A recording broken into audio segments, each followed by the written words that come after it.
Have you ever just sat there and wondered, how do people, actually make friends as an adult?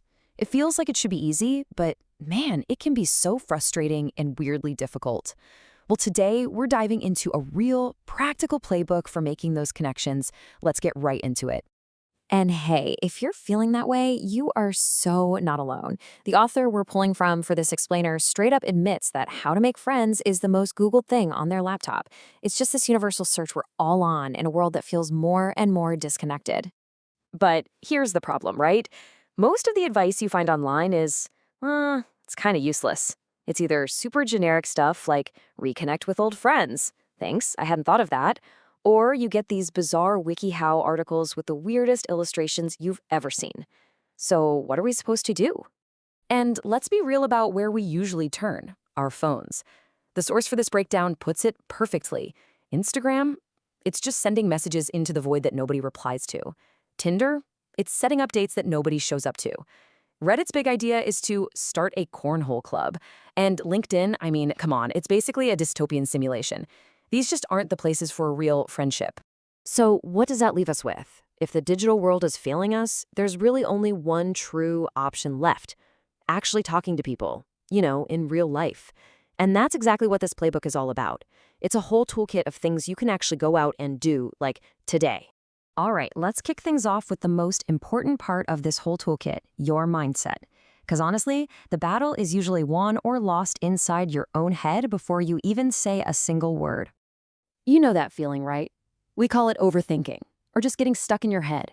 You get this little spark, this thing you want to say, but then you start to analyze it and filter it, and you imagine how it'll sound, and then you tweak it, and poof, the moment's gone. The conversation has completely moved on. It's paralyzing. So, the fix? You've got to get outside of your head. The goal isn't to deliver some perfect, award-winning line. It's just to be part of the conversation. So just say the thing. And hey, if it comes out a little weird or cringe, who cares? Think of it as practice, not a performance. Every little chat is just one more rep. Okay, here's another huge mental trap. Do you ever feel this crazy pressure to make everybody like you? Like you have to force a connection, even when the vibe just isn't there. That pressure just creates anxiety, and it stops you from ever being yourself. The advice here is so simple and so freeing. Just don't. Seriously. Friendship isn't about getting a 100% success rate with every single person you meet. It's a numbers game. If it's not a match, just be nice and move on. You'll find your people. And this leads to this really great idea called the filter method. Instead of trying to be this boring, blank person that everyone kinda likes, just be your weird, unfiltered self from the very beginning. Share that quirky opinion. Let your weirdness out. The wrong people will be turned off, but the right people, your people, will lean in. It's all about attracting your tribe, not pleasing the crowd. Okay, mindset check is done. Now let's get into the nitty-gritty, the next part of our toolkit, how to actually start a conversation. Step 1, you have to adopt a main character mindset. Now, this doesn't mean being self-obsessed. It just means you're the hero of your own story. Think about it. The people with the most friends are almost always the ones who start the conversations. So just assume people are open to talking and go for it. But here is the major plot twist. The second you've started that conversation, the moment the ice is broken, your job completely changes. You immediately become the side character. And look, this isn't some new idea, it's a classic principle straight from Dale Carnegie. People are and always will be mostly interested in themselves. So once you've initiated it, you have to flip the spotlight completely onto them. Your job isn't to be interesting anymore, it's to be interested. So how do you actually do that? You make them feel important. You say their name when you talk to them. You remember some small detail they mentioned earlier. And most importantly, you ask follow-up questions that show you are actually genuinely listening. That's how you build a real connection. Okay, but what if you're in a group of strangers and your mind just goes blank? Try the pickup line method. And no, not that kind of pickup line. All you do is think of one simple, fun question literally anyone can answer. Then you just go around the group and ask it. Every person's unique answer is the perfect natural jumping-off point for a real conversation. All right, so you've said hello, you've broken the ice. Now for the final and maybe most important part of our playbook. How do you turn that little chat into an actual real friendship? I absolutely love this technique from the source. It's called the isoplay, and it's borrowed from basketball. You know how big groups can be totally overwhelming?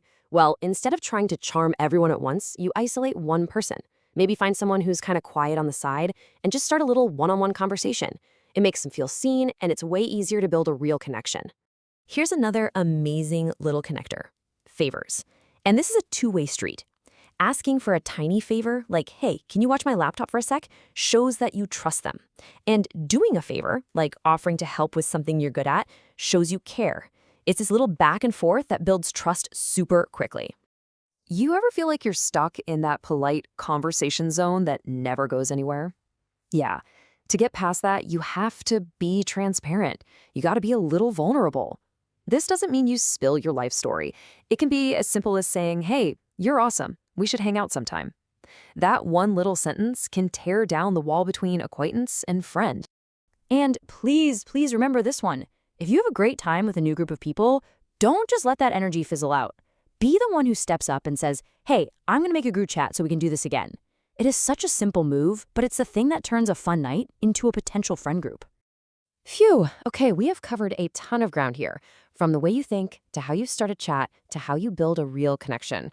Let's just do a super quick recap of our new friendship toolkit. So let's run through the toolkit one last time. For your mindset, stop overthinking everything. Remember, it's a numbers game, and filter for your people. Don't try to force it. When you're initiating, start off as the main character, but then quickly become the side character. And finally, for connecting, use that ISO play in groups, ask for and do small favors, and don't be afraid to be transparent. And that really brings us to our final thought. After all these strategies and all these tactics, maybe we can reframe this entire thing with just one simple question. What if the very best way to find a friend is to first go out there and be one?